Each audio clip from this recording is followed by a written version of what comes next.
Hey there, trying to pick between Timestripe and Notion for your productivity needs? In this video, I'll break down what each one does and then compare them to help you decide which one is better for what.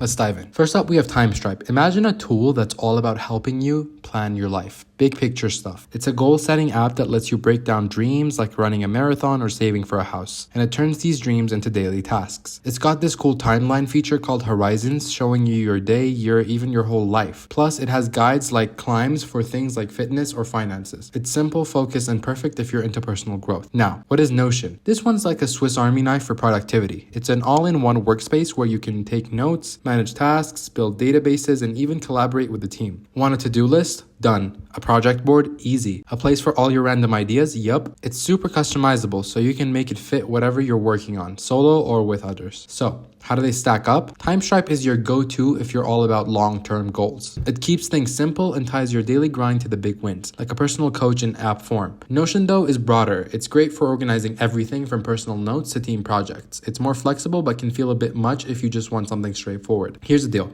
Pick Timestripe if you want focus on personal goals and a clear path forward. Think self-improvement on a timeline. Go with Notion if you need a one place for all your stuff, notes, tasks, and teamwork. And don't mind tweaking it to fit. Timestripe's simpler, Notion's more powerful. That's it, guys. I hope you guys enjoyed this video. Let us know in the comments below which one is better for you.